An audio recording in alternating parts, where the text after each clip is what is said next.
Welcome back, everybody. This is part 2. We're going to continue watching Percy Save the Day and other adventures. It was the end of a busy day. The engines had been working hard. They were feeling pleased and proud. Except Henry. He was feeling ill. "What's the matter with you, Henry?" Thomas asked. "My boiler's grumbling." "Maybe it's grumbling at you," teased Thomas. "That's not funny," hissed Henry. "You just don't care." But Emily saw that Henry was leaving a puddle of water behind. She was worried. The next morning, Sir Topham Hatt arrived.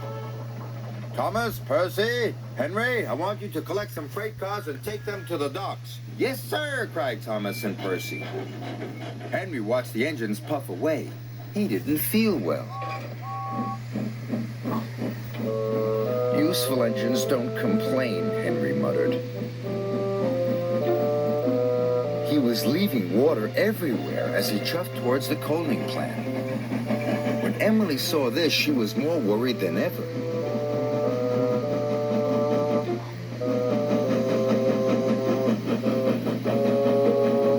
Then Thomas and Percy overtook Henry.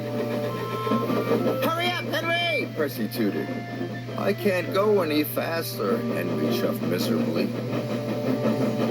"You're just being lazy," teased Thomas. By the time Thomas and Percy reached the coaling plant, they had a naughty plan. "Please, sir," said Thomas, "Henry wants to take more freight cars."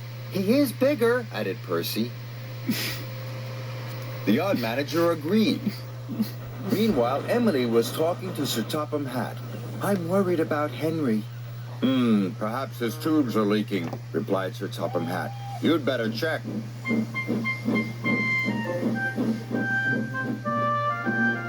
By the time Henry reached the coaling plant, Thomas and Percy had already left. "Why did Thomas and Percy leave me so many freight cars?" moaned Henry. "They know I'm not feeling well." "We'll still have to take them," said his driver. Henry chuffed and puffed and pulled his long line of freight cars.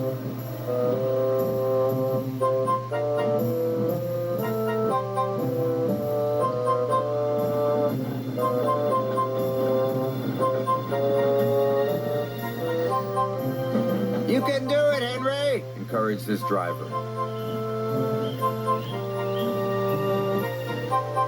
But it was no use. Henry ground to a halt. Just then Emily arrived. "Are you all right, Henry?"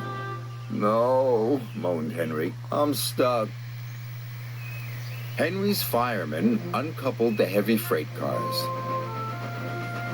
Emily changed tracks and then hooked up to Henry. "Oh, thank you, Emily," wheezed Henry.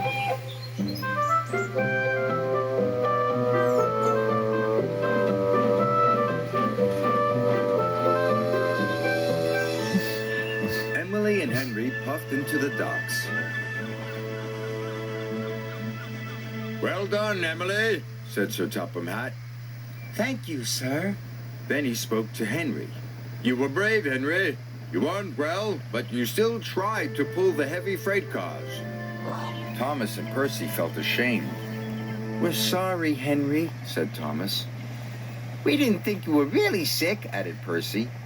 "Go back and collect Henry's freight cars," said Sir Topham Hatt sternly. "Yes, sir," whispered Thomas. Yeah. Henry was feeling better now. Henry was mended and back at work. "You're looking so much better." Yeah, I'm very proud at Well, they mended my tubes. You're right. But they didn't even look at my brakes, my gauges, my squeaky wheels. Emily smiled. "All in good time, Henry." Poor Henry. Right.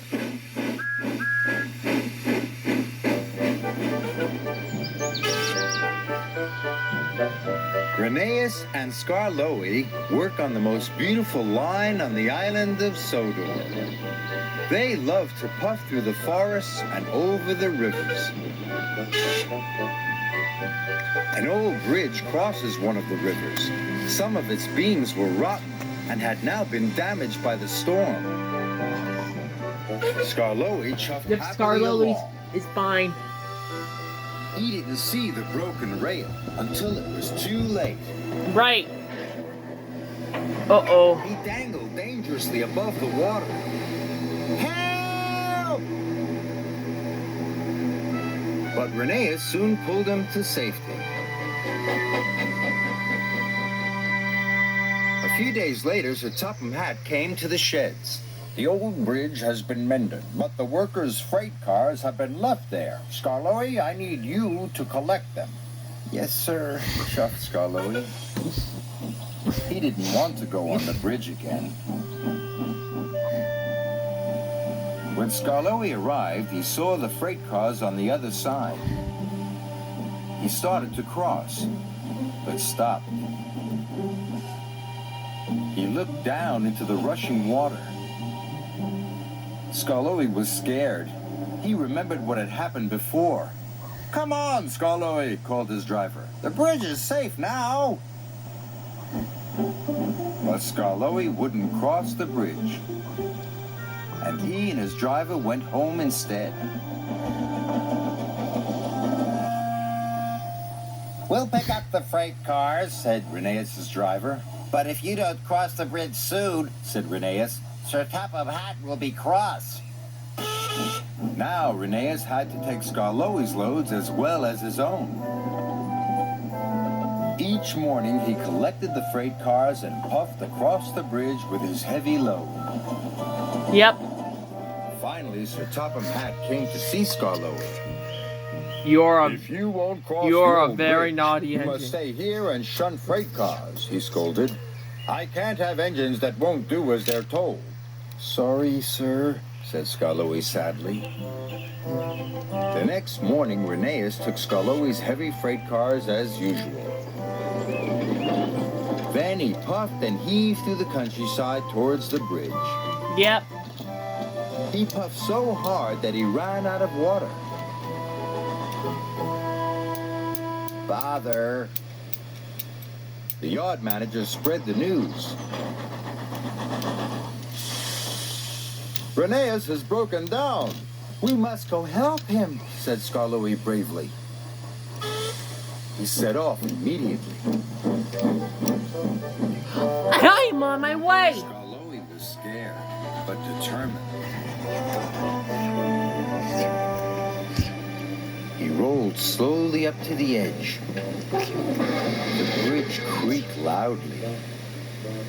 The river seemed deeper than ever. I must rescue my friend, whispered Skarloey. He chuffed slowly onto the bridge. The bridge groaned as he rolled forward, but Skarloey puffed on and on. And finally, his driver coupled up and pulled Rheneas to safety. You did it! Hip hip hooray!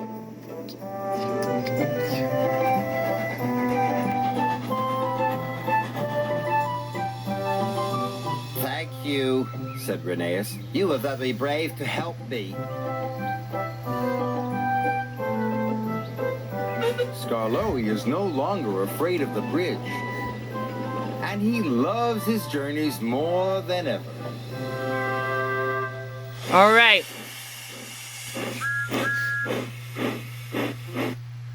That's it for my... No, let's continue. Rusty repairs the railway that winds through the mountains on the island of Sodor.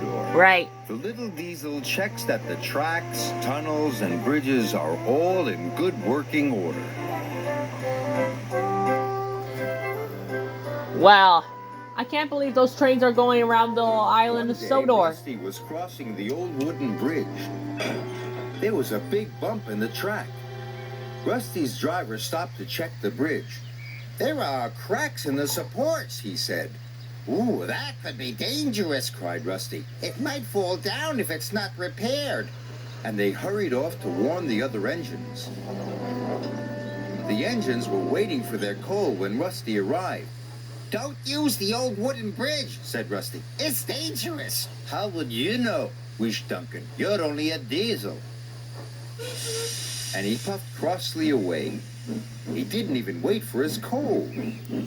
Oh dear, Renee is... Rusty hurried down the mountain to tell Sir Topham Hatt the bad news. Thank you, said Sir Topham Hatt. I'll send engineers to investigate the bridge. Meanwhile, nobody is to use it.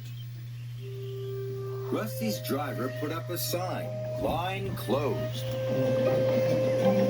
The engines had to travel a different way. Meanwhile, Duncan needed more coal to get home. But when he arrived at the coal bunker, it was empty. Bother, I won't get home without more coal. Pah! Where's the nearest bunker? On the other side of the old wooden bridge. But you Right. can't cross. Rusty says it's not safe. Right. Rusty always makes things sound worse than they are. I'm sure one trip across the old wooden bridge won't hurt, Added his driver. Duncan felt very pleased at him. When they got to the junction, Duncan's driver removed the sign. And they set off towards the bridge. Oh my god, This why? was a big mistake. What? What you say that again? Off towards the bridge. What you say that again? This was a big mistake. Right, a big mistake. Suddenly, Duncan hissed to a halt. I'm out of steam. He had used up all his coal. What's that? He asked nervously. The bridge is starting to Driver collapse. looked out. The old wooden bridge was starting to collapse. Yeah, it's going to demolition. Rusty, called Skarloey. Duncan's gone across the bridge. I'd better check he's all right, the little diesel said. But the cracks in the supports were getting larger. A beam snapped. Timber pieces splashed into the water below.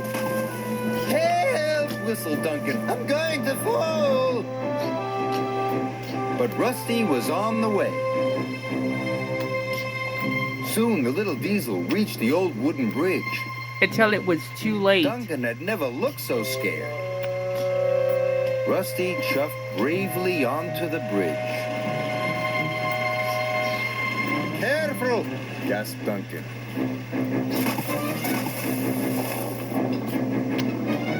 It's all still collapsing. Soon they were coupled up.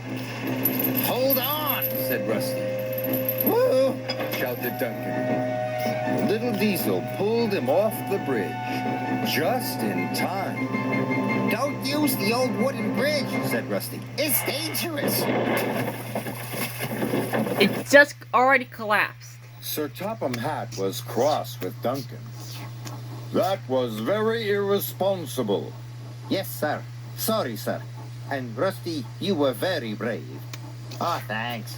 Yeah, thank you Yes, for our Rusty, very you are brave a ones. really useful engine. Thank you, sir. Rusty felt very reliable, too. Yeah.